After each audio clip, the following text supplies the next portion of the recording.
Thank you. Good afternoon.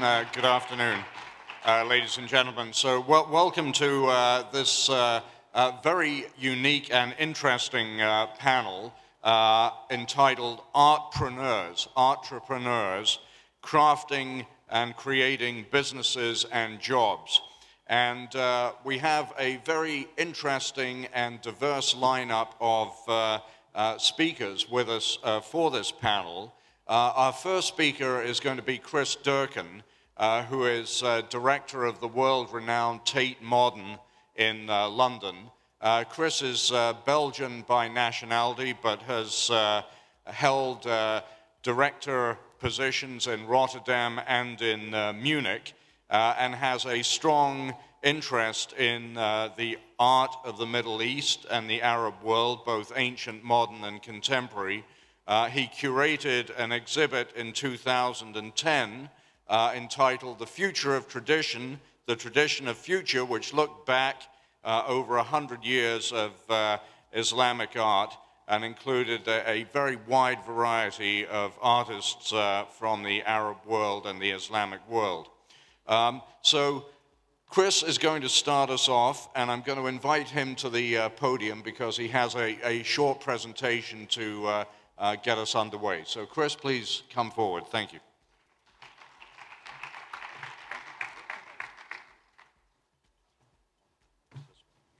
This one here? Yeah. So click on to the first.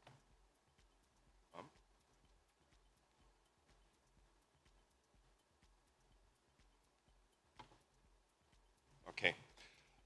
I'm Chris Dercon, director of Tate Modem.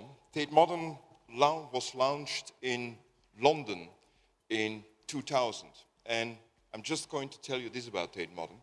We had a plan to make a major new museum for modern and contemporary art, and we were expecting 2001, 2002, 2003 about 1 million to 2 million spectators. Bad news.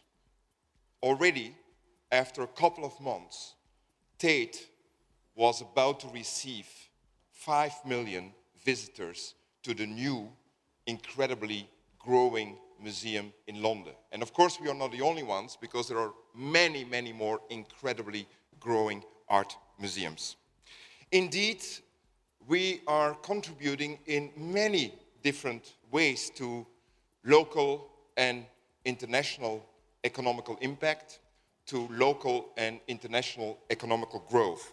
Let me tell you how we do that. Very simple, because we, from the incredibly growing art museum, we know how to produce outcomes, results, through persuasion and attraction. And we do that in many different ways. First of all, we are helping not as a supplement, but as a pharmacon, as a lab, as a pharmacy, so to speak. We are helping to construe new markets for artists. I give you one example. In Saudi Arabia, Christie's is helping to develop indeed a new art market, and some of your Saudi artists are already on the international market achieving incredible prices for their work, ranging from $5,000 for a work of art to $800,000. And indeed, art market means important assets, and these assets continue to grow, continue to get strong, even during periods of economic crisis. Number two, we do create, as the incredible growing art museum, we do create new jobs, and we do create new forms of work. When Tate Modem, and I hope this is going to work, there it is. This was Tate Modem in 2000, and because we are still growing, we are going to add this on in a couple of years. We create new jobs and new forms of works, because when we started in 2000, we had about 3,000 people working in the direct area of Tate. In the meanwhile, we have 50,000 people working in that area, and our contribution, net economical impact, is about £900 million to the city of London and to the country, which is not bad at all. Third, and this is maybe even more interesting for you, we create new forms of relationships.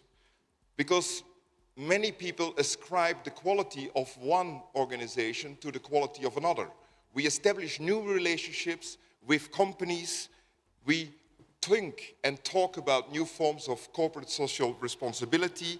We create new forms of private-public organization, and one of these persons who is really at the basis of the success of Tate Modern is going to speak to you tomorrow. The keynote speech will be delivered by Paul Polman, CEO of Unilever, and it's thanks to Unilever, indeed, that we were to achieve this great success of Tate Modern. But there are many other examples. George Buckley is here, M3, and 3M, and 3M established this wonderful 5% for the arts in Minneapolis. Another form of contribution to economical impact and economical growth indirectly is, of course, that we create and understand new audiences. It's amazing that Audi, Volkswagen, BMW, Mercedes, they keep talking to us, and indeed it seems that the world is divided between these automobile branches and the incredible growing art museum. Mercedes is working in Los Angeles, Volkswagen with the Museum of Modern Art in New York. We and the Guggenheim are working with BMW. Why? Because they are convinced that we know what audiences in the future, young audiences, want. 50% of the public, the visitors of Tate Modern, 50% is under 35 years, 20% of the 50% is under 25 years, and they keep throwing at us new kinds of questions. And this is what the automobile industry wants to understand and to explore, because maybe we have to define car culture in the future completely differently.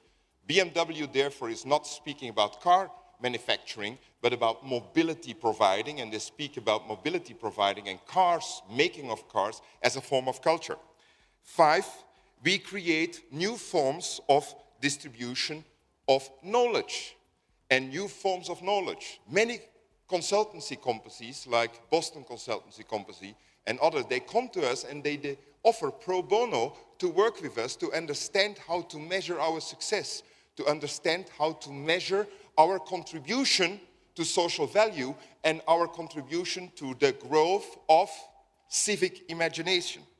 Number 6, we know how to diverge in big and small products. Just like the media industries, investment banking, and other industries, we know that we have to invest both in the really big and the really small. And the really big and the really small is crucial for the success of the incredibly growing art museum. And I'm going to give you an example of the really big. Think about what Hu Yuntao said this week in one of his many speeches and essays about for the new years and for the next 5 years, great plan in China, that China has to take soft power more seriously because the international culture of the West is strong while we, he says, are weak. And he's not just talking about soft power in terms of political power or public relationships, but he's also talking about soft power, like he did already 2 years ago, in terms of establishing a new form of economics through the soft power of investing in art and culture. The really big China cannot without the really small. I'm just coming back from Jeddah, a wonderful town, and I was invited by Edge of Arabia. Edge of Arabia is exactly doing this, promoting new Saudi contemporary artists, lots of women and men, and we got invited to Jeddah to see what's going on there. They do this for the 5th year. They started off abroad, they're coming back home, and I'm really thankful that I was invited to Edge of Arabia, because what they are doing in trying to create a dialogue between the really big and the really small is essential, not just for the culture and the economical growth of Saudi Arabia, but also for us at Tate Modern.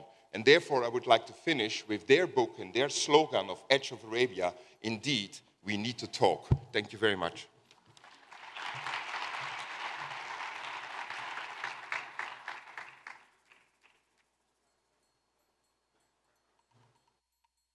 Chris. We're next going to hear from Margot Drakos, who is the co-founder and CEO of InstantEncore.com. So Margot has a very varied background and has a master's degree, for example, in human rights from Columbia University. But she's really a musician at heart. She's really doing a lot of work in what you might call the infrastructure that underpins the delivery of artistic talent to the audience. And I think you're going to have a few slides as well, right? So please welcome Margot. Thank you.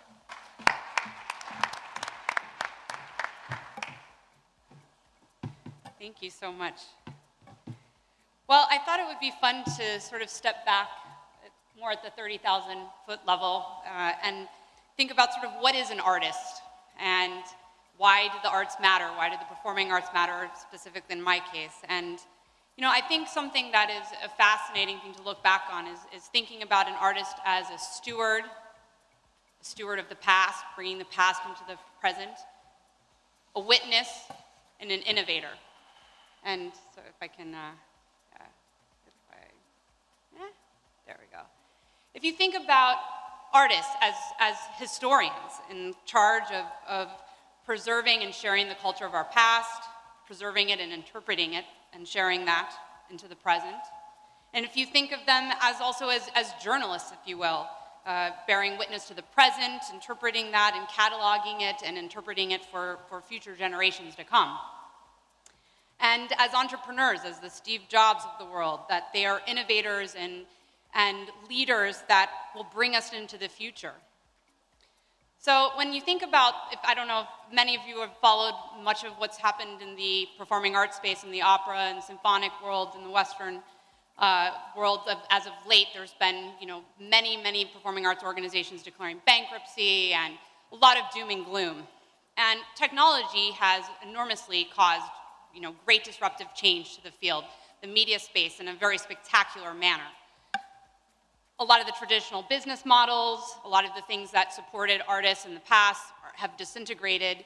And although many feel that there's, if you read the New York Times and other institutional papers sharing about the arts, it sounds like everything is dying. And I personally find that it's quite the opposite. There's incredible new opportunity.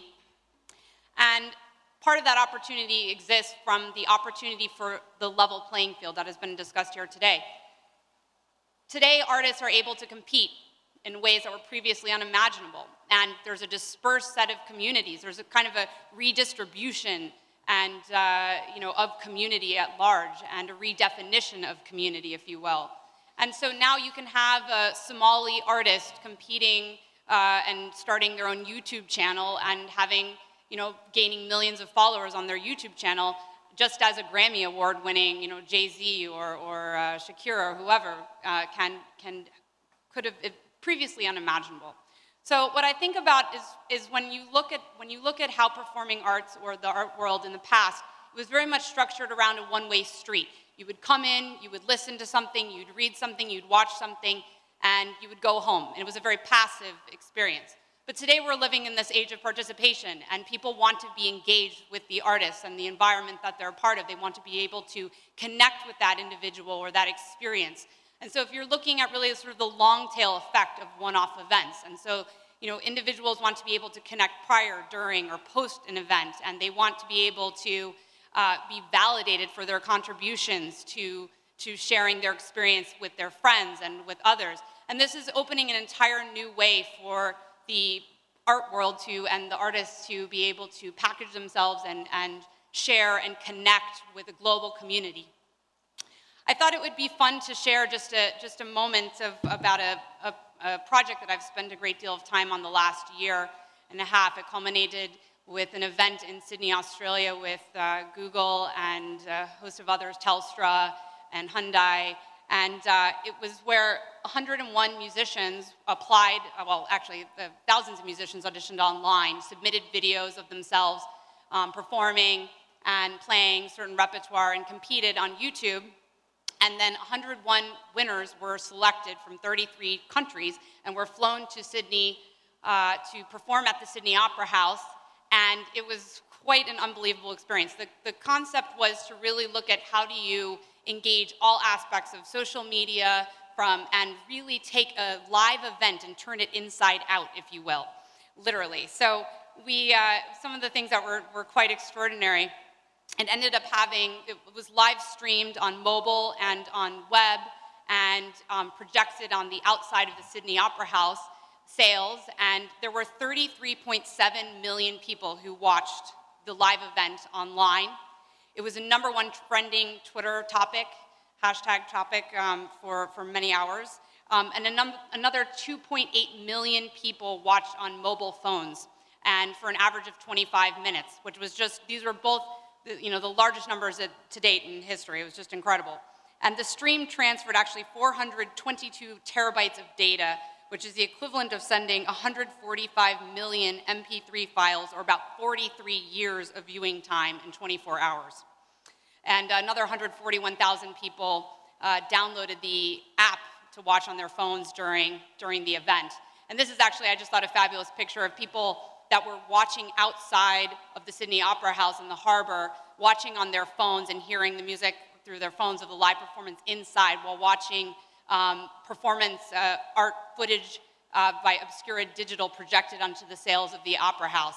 And this is just a final picture of the Opera House with the live feed of Maestro Michael Tilson Thomas of the San Francisco Symphony conducting the inside concert with it projected on the sails of the Sydney Opera House. So I think, this is just an amazing example of that concept of preserving the traditions of the past, that rich brew of the cultural traditions of any environment, and with the innovation of today and technology, and being able to reach new audiences and bring people together in ways previously unimaginable. So I think I'll stop with that. Thank you. Okay, thanks very much, Margot. Just a quick question that may enable us to elaborate a little bit on the last point. You're saying, I think, that technology enables art to be democratized in terms of accessibility in a way that hasn't previously been the case. Is that right? Yes, absolutely. Can you elaborate a little bit on that? Well, I mean, I think it's in the past, if you could come to an event, you could have an intimate setting, and you might love an artist and have a beautiful evening. But now, somebody who is living in Kazakhstan can participate and share in that experience and communicate with a fan who lives in Los Angeles about something that they're passionate about. So a lot of times you're seeing in the arts very passionate, dispersed groups of communities that want to be able to follow and connect that which they love, and I think to the point of humanizing cultures and soft power, I think it's an incredibly powerful tool. Okay, thank you. So our next speaker, third up, is Patrick Schofield, who's a social entrepreneur. He lives in South Africa, the founder of the Streetwire Artists Collective, which is one of the most successful craft producer organizations in South Africa. Patrick's been recognized by the Schwab Foundation and the World Economic Forum. He's on the Global Design Council of the WEF. So Patrick, please go ahead and tell us about Streetwire and how we can learn from that experience. Okay. Thanks very much. I'm going to talk more, I will mention a bit about Streetwires, but more about how art in general has been changed through many of the common threads that Margot has just been talking about now. But firstly, I'd like to mention there's a gentleman called Vladimir Trechikov, which many of you might not know, but he is a man born in Russia, lived most of his life in South Africa, and is the most sold artist in the history of art. He's sold more copies of his paintings than any other artist in the world. His Chinese Girl has sold more copies than the Mona Lisa itself. Now, he was when you talk about entrepreneur, he was very much almost the godfather or a pioneer in the industry. He was the first individual artist to start actually reproducing his own art in, sending out copies via posters, books, etc. And he was very much a revolutionary. In his time, he was denigrated and lambasted because many of the proponents of high art regard him as someone who denigrated or commercialized art. But I think history has proved that he is very much an innovator in his time. And as he said, in the 1950s, I think it was, his response to his critics was, "Why should my art only be available to the rich and famous? I want everyone to enjoy my art." And that, in our discussion today, really outlines what I'd like to discuss, is that art used to be very much like books were hundreds of years ago, when the mighty and the few controlled knowledge by restricting the printing of books. They assumed that only those who belonged to various churches or other religions, or the mighty, should be able to read. In the same way, many people used to think, and many people still do think, that only the few can really appreciate what high art is all about. But this is changing radically, and in many ways, art has been liberated by the new technologies. We are able to experience art through so many different mediums now, and that not only allows us to have richer lives, but also, as Margot mentioned, for the artist, it allows them to connect much more directly with their audiences, and their audiences themselves are much more diverse and can be seen across the global communities. As a very simple example, if you take a dance group from the Eastern Highlands of South Africa, a Sotho dance group, when they do a dance, that represents maybe 400 years of tradition and very intricate movement that is then taken into a 10-minute performance. 10 minutes, which once it's completed, is then gone, faded back into history. However, if it is recorded, uploaded, viewed, maybe it goes viral, that then is giving recognition to a dance culture which most of us would never have seen before. And it is a dance culture that is in no way a second cousin to the more traditional forms that we recognize around the world of, let's say, ballet. And then what are the sullying of the integrity of art through commercialization? Well, quite simply, we invest in society in what we regard as being of value. So whether it is oil or whether it is electronics, we will invest where we think that we will gain value from it. Now, as far as I'm concerned, if the commercialization of art results in more people investing in art and placing value in it, then that's a world I would very much like to be part of. My world is the world of social enterprise, and it's a strange Middle-earth ground of commerce and charity. But there are two aspects of it which I admire and I enjoy myself. One is that there is a huge amount of innovation and creativity that takes part, that happens within the sphere. And secondly, it generates a world in which more and more people want to say, I would like to see a world in which more people can say, I enjoy living this life. And this is what brings me to my next point, and that is that we are at our best when we are at our most curious. And what is art but the exploration of curiosity? And in many ways, actually, what is entrepreneurship apart from the exploration of the curious?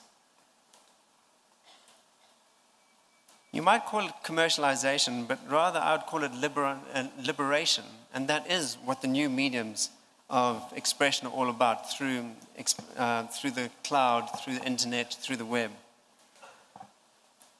If we are able to invest in artistic endeavors of a far wider world, be it in the carved woods of Rwanda, animated maquettes from China, or textiles from Morocco, we are recognizing a diversity in artistic expression that will make us much richer in spirit and also much more respectful of diverse cultures.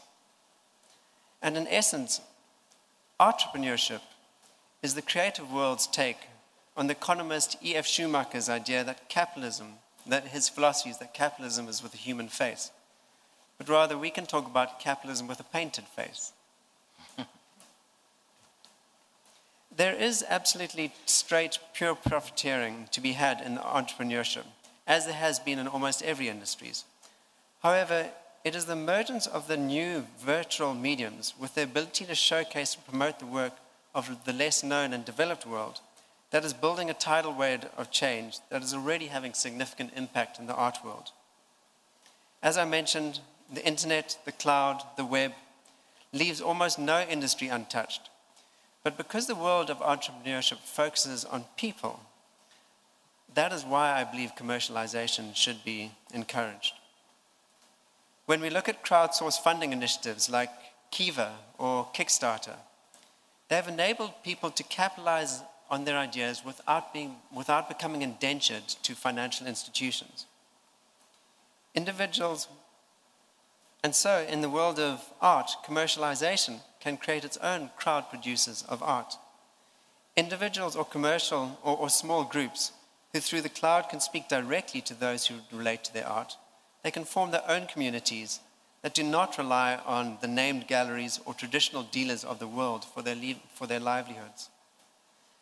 Think what iTunes has done for the lesser-known musician. Virtual mediums such as Etsy and ArtNet are doing the same for the world of design and art. But the virtual worlds cannot and do not aim to replicate the first-hand experience of art in the flesh.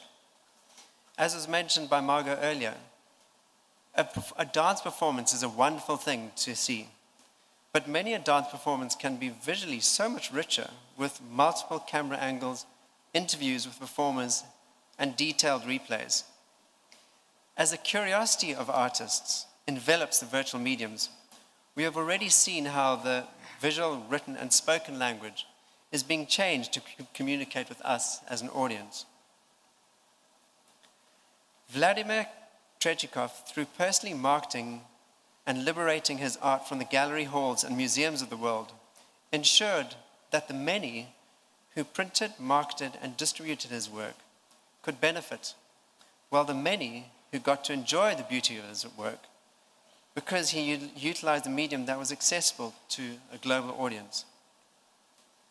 The new virtual mediums have presented the next giant leap for artists and designers to reach the audience who appreciate their work. And the many, that being us, will get to enjoy their endeavors. Thank you. Okay. Patrick, I just have to ask you a question, and you're perfectly at liberty to slap me around for asking it. In your view, is there good art and bad art? Or is it in the eye of the beholder, and whatever the free market says the price should be is a metric of what is good and bad? What's your view? Well, I think you combined the two questions into my answer. And that is, yes, there is good and bad art. But it is in the eye of the beholder. So, that's exactly why someone like Vladimir Trechikov was berated and denigrated, is because the high art world did not see his work as being of the quality that was required. Yet he was able to connect with a much wider human psyche than most of the high artists of the day could. So when you talk about what is good art, I'll put the question back and say, well, is good art that which is appreciated by the few because they see it within the context of history? Or is good art that which is able to communicate a message to the widest audience possible? And I think there's actually a space for both. That good art can sometimes be highly sophisticated, highly innovative, and highly unusual art which few will understand. But good art can also be that which is downloaded as Angry Birds is across the world. To me, Angry Birds is indeed a form of art. I think, Chris, you must get asked this question as well on occasion. I'd just like to add to that there is a lot of bad art which is costing way too much. Yes. And there is a lot of good art which you can acquire for very cheap prices. Absolutely. And is the reason for that disconnect the notion that curatorial standards are not widely understood? I would like to say that there are many different ways to approach works of art. First of all, there are markets, and some artworks are just treated like merchandise or assets of investment. Now, what we have to know about these kind of things is that if you decide to buy art as an investment, it's absolutely an investment which is not secure at all. Art needs time. It's a slow medium. Sometimes even an art organization is not as effective as you want it to be. So we have to make, I think, a difference about what we do on a long term and what we do on a short term basis. And therefore, I think Edge of Arabia is a very good example because it's an incredible, slow, meticulous, precise organization which is working on a long-term effect, which I see as much more important than museums which are a form of international public relations, which are a form of commercial development, and we all know what's not going to happen to the Guggenheim in Abu Dhabi. Okay, very provocative, and that leads us straight to Stephen, who I think you were traveling as an artist through the region in, was it 2003, and you were inspired to found Edge of Arabia. And Yes. tell us what that is and why it's important. I will do. Shall I go to the lectern? Yeah, please, Yes. go ahead. Thank you.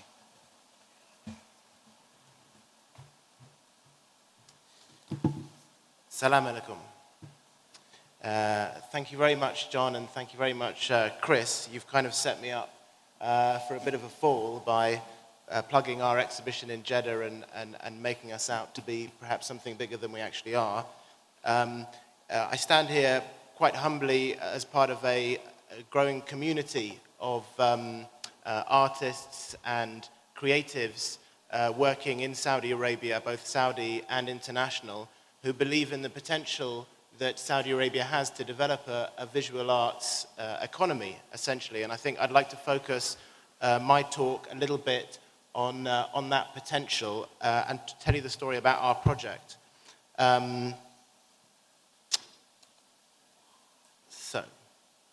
Okay, my first slide. I want to, as John said, I traveled to Saudi Arabia first in March 2003. It was against the backdrop of the Iraq War. In fact, I crossed the border from Yemen to Saudi on the very day that Britain invaded Iraq in that second Gulf War. And I was invited into this small arts village. You can see the picture at the top left. It's called Al-Miftaha, and it was built by Prince Khalid Al Faisal. And it was a modest place with 14 studios, but it was one of the only places in Saudi where artists could gather and work freely. When I arrived there, I became friends with two young Saudi artists, one called Dr. Ahmed Mata and one called Abdul Nasser Gardem, who inspired me. I thought I was just going to pass through and go back to England and get on with my life, but we became such close friends, and the power of the backdrop of the Iraq War made us believe in something, believe that we could collaborate together through art to create something of a movement. And I want to tell you about what fascinated me about the artists working down there. The first thing was that unlike in England, most of the artists had no formal art training. They had other jobs. This was a parameter in which they were working, but actually, for me, I found it very refreshing. I was bored of artists talking about art and art college and going to the same places and referencing the same writers. And suddenly here was Dr. Ahmed showing me x-rays from his hospital, talking about the patients that he had met up in the Tahama tribe and telling me that the garlands that they wore in their hair, that was their art. And I had an excitement in me and perhaps an idea that there could be a new kind of art that wasn't based on referencing the art world. This is, Dr. Ahmed up in the mountains of Asir. The second thing that interested me was because there were no galleries, because there was no formal museum to show their work, the artists were taking their work to the street. This is Abdul Nasser Gardem. He was actually a sergeant in the Saudi army at the time. He's now a lieutenant colonel in the Saudi army. Extraordinary. And he was interested in these trees, which had been imported to Khamis Moshet, and they were destroying the roads. The roots were growing outwards. Like a lot of urban planning, some of these things aren't thought through. And he said, well, I want to tell people about this, and there's no galleries, so I'm going to wrap myself up in a tree in the middle of the street. I think he used some of his sergeant connections to be able to do that. And he said, the tree produces enough oxygen for me, I produce enough carbon dioxide for the tree, and I want to talk about how we can live in harmony with nature. And I thought that this was fascinating. So myself and Ahmed and Abdel Nasser spent the next 5 years, in fact, traveling around Saudi and seeing if we could find other artists like this working in isolation, and we did find them. This is Manal Al-Duwayan in Dhahran. She's a child of Aramco parents, and on the Aramco base down there in the east, they have one of the only dark rooms in Saudi Arabia, and she was able to develop as a photographer. She's now a very important figure in the Middle Eastern art scene, representing the women's movement, in fact. And now I just want to, two things that I want to draw people's attention to is the contexts in which these artists are working. First of all, the local context. This is a picture that I took a few years ago that will be familiar to those that travel around Saudi and those living in Saudi, of a pixelated billboard. It's an advertising hoarding, and it might be next to another advertising where the face is not pixelated. And it's to do with a confusion at the moment about images and perhaps the relationship with the Islamic values and these things. And I think it represents the parameters in which artists here are working. This picture doesn't make sense to me because Saudi, I learned last year at this conference, has the highest percentage per person of producing and consuming YouTube videos in the world. The highest consumption and production of YouTube videos per person in the world. And yet, a billboard showing a face is pixelated. I find that very, very confusing. And then we have the international context, which when I travel abroad and people ask, where do you work? And I say I work a lot in Saudi with the artists, they go, wow, that's a bit dangerous. And I think the image of Saudi abroad is so out of sync with the reality of what it's like here. I was with a very famous European photographer yesterday, Wolfgang Tillmans, and I said, what are you photographing? He said, just the ordinary life, because of course you come with all these preconceptions of how dramatic and dangerous a place might be, but actually it's just an ordinary people getting on with their ordinary life. So we built our project based on these two things, the local context, a need to help the artists to develop, and this international context of preconceptions and stereotypes. Now I'd like to show you a short film which gives you a little shot of 4 of the main artists in our project. It's made by 3 Saudi filmmakers who came to us, Ziad Al-Sayed, Jassim Al-Sadi, and Allah Al-Sayed. And it gives you a little shot of what these artists are up to. So if we could play the film now. Thank you. So I'll just end by saying what we've actually done with Edge of Arabia is we've created both an international platform. This is one of our billboards on the London Underground, trying to give international audiences a window into Saudi creative talent and Saudi lives, and in fact the ideas of the region, and also locally to try and give the artists a platform, support them with producing work. This is our show in Jeddah. Please, if you go to Jeddah, go and visit it. It's open until the 14th of February. And I'll end with 2 iconic artworks, which I think we in the project are proud of, and I think Saudi Arabia should be proud of as a nation, because these are artworks that have gone into history. This artwork is called Magnetism.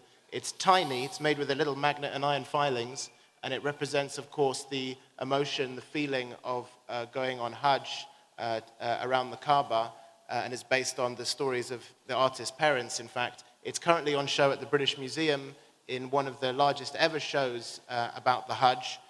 And the next one is the work that Chris was talking about. This was called Message Messenger. It's a 3-meter by 3-meter copper dome made in 4 countries. It sold for $800,000 at Christie's last year, making the artist the highest selling living Arab artist. And I think that these artists are heroes, they're role models, and they're pioneering a new movement in the kingdom. And lastly, I've gone a bit over time, but lastly, my question is that you've seen in our project something from the bottom up, something grassroots, something of a community of people who believed in something and tried to connect the dots. How does that movement that's happening in Saudi, you might not be able to see it, but it's there behind closed doors, how does that then connect with the top down, with the institutions, with the development of arts education? And this is the question I think that they're asking all over the Gulf, and there are lessons to be learned. So that's my question. Thank you very much.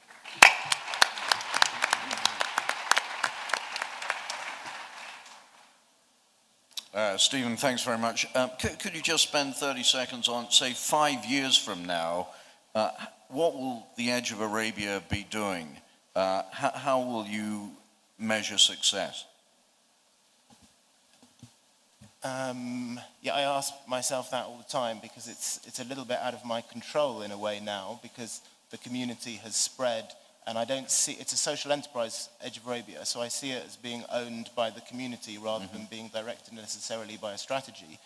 I would say that Edge of Arabia more and more would like to be involved in education, and I would say that a success for Edge of Arabia would be the development of arts education in a significant way into the national curriculum and into the universities. Okay, thank you. So we've got time for just 2 or 3 quick questions. Very fascinating panel. Is there anyone here who'd like to ask a question?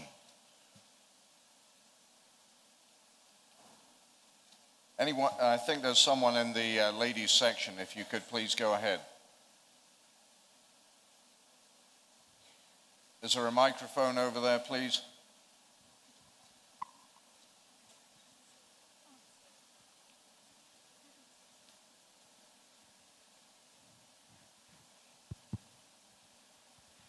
Hello, my name is Maha Al-Sinan. I'm an art historian and an executive director of Saudi Heritage Preservation Society. I'm so interested about Edge of Arabia. I've been following what those guys were doing since 2003. Also following most of the artists closely, especially Abdel Nasser Gharim, Manal Al-Dhawiyan. I do like, as I said, what they're doing, but I think we still have an obstacle in their work. It's, again, the language obstacle. Mostly we used to have the obstacle in the other way. People did not know or understand Arabic. Now it's the opposite. Edge of Arabia mostly are showing themselves as an international language organization or group.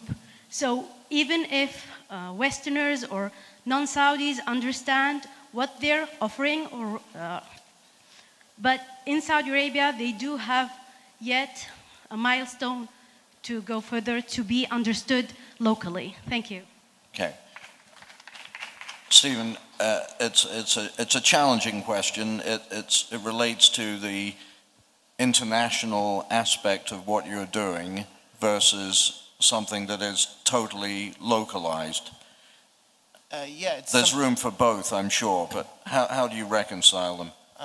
Just quickly, I think it's absolutely true that we've tried to create the international platform perhaps before the local platform, and that's partly because I think that once you have that international recognition, it's almost like a stamp of approval. I don't necessarily agree with it, but then you can come back and it's an easier platform on which to promote it locally. I will say that I think there's a presumption sometimes that painting and traditional arts is more local, and I would challenge that because painting is not it's a Western concept to put paintings on canvas, on walls, and I think some of the artwork that you see where the artists go out to the street and do a performance is perhaps more local than people give it credit for. Mm-hmm. Okay, thank you. Another question, please. I think we have one over on the far right wall. Thank you. Hello, my name is Ihab Samanoudi. I think I would like to ask about the art of sending the right message to do a direction of a change in a society. If we can send the message through the artist to change behavior and improve quality, reduce cost, reduce agony by transforming it from the artist to the people so it can stay forever, because art talks to the mind, talks to the soul, and talks to the heart. And this is what we'd like to achieve from artists of our society. Reach deep. Thank you. Perhaps Patrick and then Chris on this social change role of art. Yeah, very much so. You know, when I spoke about it would be fantastic to see more and more people saying, I'm enjoying this life. One thing about the democratization of art is that, yes, sometimes art might be viewed as bad art, but if it's therapeutic or it makes the person who's creating it good and the people around them, then that is good. It might not be the visual representation, which is fantastic, but if it's changing society in that way, it'll be fantastic. And as just an example of that, the website Etsy.com, a lot of what you'd see on that is not really art, it's more craft. But yet from those hundreds of thousands of people who are all creating their, as I said, not necessarily a painted canvas, but a textile, a dance, even something out of clay. Out of those 100,000 people up there might be 10 or 20 who might become recognized as extraordinary artists within their time. But we need that groundswell of people to find those 10 or 20. And those 100,000 will be making livelihood at the same time. Chris? I cannot agree more to what you said. I do think that art is not just an economical asset, but art is a very, very important means to give meaning to power. And even President Hu Jintao in China starts to understand that very, very, very well, because he's afraid that China is lagging behind because they really don't give consistency to their society. And he thinks that's the reason why he has to make sure that there is a form of culture which is not only understood within China, but also outside of China. So art is a very important form of civic imagination. But an important form of civic imagination cannot exist without going back to the past, without listening to the present, and without speculating and investing in the future. And that's the reason why it's as important to invest in contemporary art as it is to invest in historical preservation. It's as important to invest in stories and histories of a nation as it is to invest in stories which go beyond that very nation, which is not just a form of public relationship, but indeed also a form of civic imagination. So I would like to say to you that art is only successful when it speaks locally and internationally at the same time. And going back for the last time, I promised, to Edge of Arabia, I was absolutely struck by the fact that at the launch of Edge of Arabia, there were so many youngsters, both women and men, who were curious. They wanted to understand what was going on there. They wanted to understand what these artists were saying. And most of the artists, to my great, I would say, relief and curiosity, most of the artists were doing and speaking and showing work in your beautiful Arab language, not at all in English. And that takes a lot of work, but it's worthwhile. Good. All right, thanks very much indeed. We're going to thank our panelists at this point because we're out of time, but appreciate very much the opportunity to have this very unique and stimulating session at the end of the afternoon. Thank you very much again.